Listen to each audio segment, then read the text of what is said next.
تو سرکار قاضی دلہ کے جملے کو سنیں. سرکار قاضی دلہ نے فرمایا کہ بے شک یہ جنگل ہے جنگل، لیکن اب یہ فقیر کے قدم اس جنگل میں پڑ گئے ہیں، اللہ اس جنگل کو منگل بنا دے گا. آج دیکھیے، آج اس سرزمین کو دیکھیے، اس جگہ کو دیکھیے جو آج سے 50 سال پہلے یہاں کوئی آبادی نہیں تھی اور اس وقت جنگل تھا، لیکن فقیر نے، اس فقیر قادری نے 50 سال پہلے کہا تھا کہ فقیر کے قدم اس جنگل میں پڑ گئے ہیں، اللہ اس جنگل کو منگل بنا دے گا. آج یہاں کوئی جنگل نہیں دکھتا، اس فقیر کے قدموں کی برکت سے اللہ نے آج اس جگہ کو منگل بنا دیا. تو حضرات محترم، یہ سرکار رزق اللہ کے اولادوں میں 11ویں پشت کا بیٹا ہے، جس کا یہ عالم ہے کہ جہاں قدم رکھ دے وہ جنگل منگل ہو جائے. تو جب پوتے کا یہ عالم ہے تو ان کے دادا کا عالم کیا ہوگا؟ ان کے دادا کا عالم کیا ہوگا؟ اور دیکھیے، میں سرکار رزق اللہ کی ذات بابرکات کو بتانا چاہتا ہوں، ان کی شان و شوکت کو بتانا چاہتا ہوں. اور یاد رکھیں، کسی ذات کو بتانا ہے تو ان سے نیچے ہے ان کی ذات کو بتایا جائے تو معلوم پڑتا ہے جب نیچے والوں کا یہ عالم ہے تو اوپر والوں کا عالم کیا ہوگا. جب مرید اتنی شان و شوکت والا ہوتا ہے تو جب مرید کا یہ عالم ہے تو ان کے پیر و مرشد کا عالم کیا ہوگا. یہ دیکھیے، سلطان الہند حضرت خواجہ غریب نواز معین الدین حسن چشتی اجمیری سنجری رحمت اللہ علیہ کی ذات بابرکات کو دیکھیے. کون نہیں جانتا سرکار غریب نواز کو؟ کون نہیں جانتا؟ یہ ہندوستان تو کیا، بیرون ملک میں بھی سب سرکار غریب نواز کی ذات بابرکات کو جانتے ہیں اور مانتے ہیں. لیکن میں آپ کو بتاؤں کہ ان کے پیر و مرشد کون ہیں؟ تو آپ میں سے کچھ ہی لوگ ایسے ہوں گے جو جواب دیں گے. سرکار غریب نواز کے پیر و مرشد کے بارے میں اگر پوچھا جائے کہ ان کے پیر و مرشد کون ہے، نام کیا ہے، کس خاندان سے تعلق رکھتے ہیں، کس سلسلے سے منسوب ہے، تو آپ میں سے کچھ ہی ایسے علم والے ہوں گے جو جواب دیں گے، ورنہ کوئی نہیں جانتا. جتنا غریب نواز کو لوگ جانتے ہیں، ان کے پیر و مرشد کو کوئی نہیں جانتا. لیکن جب بھی غریب نواز کی شان و شوکت کی بات ہوتی ہے، جب بھی ان کی کرامت کی بات ہوتی ہے، جب بھی ان کے مراتب کی بات ہوتی ہے، تو ہمارا ذہن وہاں جاتا ہے کہ جب اللہ نے مرید جیسے مرید جسے غریب نواز کہا جاتا ہے، ان کی شان و شوکت کو اتنی اعلیٰ بیان فرمائی، تو جب غریب نواز کا عالم یہ ہے تو ان کے پیر و مرشد کا عالم کیا ہوگا؟ سبحان اللہ. ان کے پیر و مرشد کا عالم کیا ہوگا؟ تو اسی طرح سرکار رزق اللہ کی ذات بابرکات کو دیکھنا ہے تو ان کی اولادوں کو دیکھو، ان کے شہزادوں کو دیکھو، ان کے پوتوں کو دیکھو. جب ان کا عالم یہ ہے تو سرکار رزق اللہ کا عالم کیا ہوگا؟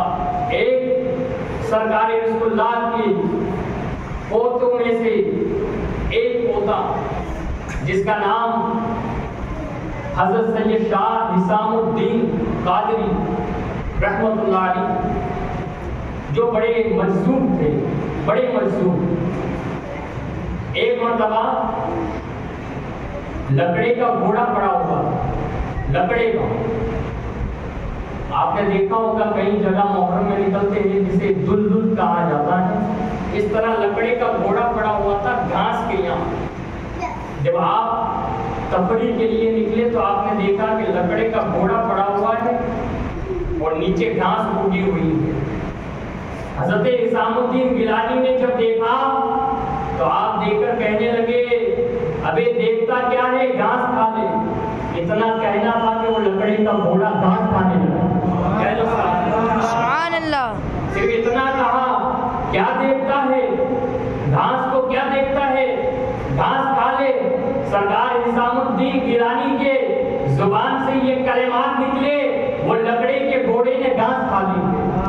حضرات محترم، اسی طرح آپ ایک مرتبہ ایک گاؤں میں جلوہ افروز تھے اور دیوار پر آپ بیٹھے ہوئے تھے، کسی کے گھر کی دیوار تھی اس کے اوپر آپ بیٹھے ہوئے تھے.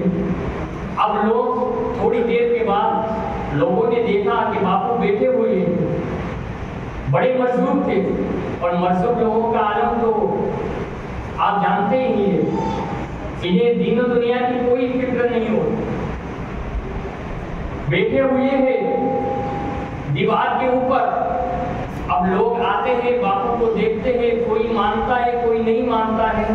جو مانتا ہے تو مسکرا کر چلا جاتا ہے، اور کوئی نہیں مانتا تو وہ پاگل چاگل نہ جانے کون کون سے جملے دے کر چلا جاتا ہے. اتنے میں کیا دیکھا کہ لوگ بھاگ رہے ہیں، لوگ بھاگ رہے ہیں. جب حسام الدین گیلانی نے دیکھا کہ لوگ بھاگ رہے ہیں تو آپ نے پوچھا کہ بھائی کیوں بھاگتے ہو، کیا بات ہے، کیوں بھاگتے ہو؟ تو کسی نے کہا حضور لوگ اس لیے بھاگ کر جا رہے ہیں کہ کوئی بہت بڑا آدمی آیا ہے، بہت بڑا نیتا آیا ہے، اسے دیکھنے کے لیے جاتے ہیں، اس لیے لوگ بھاگتے ہوئے جاتے ہیں. حسام الدین گیلانی نے کہا اچھا ایسی بات ہے؟ بولے ہاں. اب سرکار دیوار پر بیٹھے ہوئے تھے، دیوار کو کہنے لگے ابے دیکھتی نہیں ہے یہ لوگ بھاگ رہے ہیں اور تو اپنی جگہ پر ہے، تو بھی چل. جیسے ہی کہا اس حسام الدین گیلانی بابا نے جیسے ہی کہا دیوار خود چلنے لگی، دیوار خود چلنے لگی. اب لوگ اس پرائم منسٹر کو دیکھنے کی بجائے سب لوگ بھاگتے ہوئے اس مجذوب ظالم کو دیکھنے کے لیے آ گئے. اور بیک وقت کہنے لگے جب حسام الدین گیلانی کا یہ عالم ہے تو ان کے دادا سرکار رسول اللہ کا عالم کیا؟ سبحان اللہ، اللہ اکبر، یا رسول اللہ، یا علی. حضرات محترم، یہ ایک نہیں بلکہ سرکار رسول اللہ کی جتنی بھی اولادیں آپ کہیں بھی نظر اٹھا کر دیکھیے، اللہ نے سب کو باکمال بنایا ہے، باکرامت بنایا ہے. سرکار رسول اللہ کے ایک شہزادے ہیں جن کا نام حضرت سید داؤد بابا علی رحمۃ الرضوان ہے، جن کا مزار پرانوار ابھی پاکستان حیدرآباد میں ہے. آپ کو سرکار نے کہا بیٹا جاؤ دین کی خدمت کے لیے باہر جاؤ. تو آپ کوڑی نال چھوڑ کر دین کی خدمت کرنے کے لیے سب سے پہلے اگر آپ نے کسی گاؤں کو پسند فرمایا تو وہ گاؤں کا نام ہے جوناگڑھ. آپ کوڑی نال سے فوراً جوناگڑھ پہنچے. آپ جوناگڑھ گئے تو اس وقت حالات بڑے نازک تھے، لوگ پریشان تھے، بارش ہو نہیں رہی تھی، بارش کی وجہ سے لوگ پریشان تھے. جیسے ہی آپ پہنچے تو لوگوں میں ایک احرام برپا ہوا کہ کوئی آل رسول آئے ہوئے، غوث پاک کی اولاد آئی ہے. اب لوگوں نے جیسے ہی غوث پاک کی اولاد آئی سنا تو سب لوگ پہنچے کہ چلو غوث پاک کی اولاد آئی ہے، ہم دعا کے لیے جاتے ہیں ان کے قدموں کی برکت سے اور ان کی دعا سے اللہ تبارک و تعالی ہمارے شہر میں ہمارے گاؤں میں بارش عطا فرمائے. سب لوگ گئے اور جانے کے بعد سرکار کی بارگاہ میں پہنچے اور کہا حضور بڑی پریشانی میں ہیں، کتنا ٹائم ہو چکا بارش نہیں ہو رہی ہے، آپ کرم فرما دیں، آپ دعا فرما دیں، آپ دعا فرما دیں گے تو ہمارے یہاں بارش آ جائے. حضرت سرکار داؤد بابا رحمۃ اللہ علیہ نے جب سنا تو آپ نے کہا کہ تمہیں بارش چاہیے یا پیر چاہیے، بارش چاہیے یا پیر چاہیے. اب ان لوگوں کا دماغ تھا اس وقت بارش کے پیچھے بھاگ رہے تھے، ان کے دماغ میں کوئی بات آئی نہیں، اور ولی کی بات سب کے دماغ میں آتی ہی نہیں ہے نا، ولی کی بات سب کے دماغ میں آتی ہی نہیں. تو حضرت نے کہا پیر چاہیے یا بارش چاہیے؟ ان لوگوں نے کہا حضور کرم فرما دے، بارش کے لیے دعا فرما دے. سرکار داؤد بابا نے 3 بار یہ جملہ کہا، پیر چاہیے یا بارش چاہیے، پیر چاہیے یا بارش چاہیے، 3 بار کہا. لیکن جوناگڑھ کے مسلمانوں نے کہا حضور کرم فرما دیجیے، آپ دعا فرما دیں بارش آ جائے. سرکار نے کہا اچھا بارش مانگتے ہو؟ کہا ہاں بارش چاہیے. حضرت داؤد بابا رحمت اللہ علیہ نے کہا اے لوگوں سنو، میں ابھی اس شہر کے باہر چلا جاؤں گا اور اللہ کی رحمت نازل ہو جائے گی. سرکار داؤد بابا جناگڑھ کو چھوڑ کر، آپ نے جناگڑھ کو پسند فرمایا تھا لیکن وہاں کے مسلمانوں نے سرکار کی باتوں کو مانا نہیں، سمجھا نہیں، تو سرکار وہاں سے نکل گئے.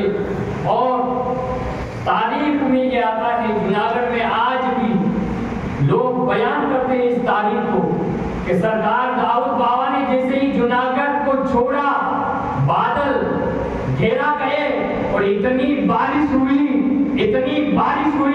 کہ روکنے کے لیے پھر ان مسلمانوں نے سرکار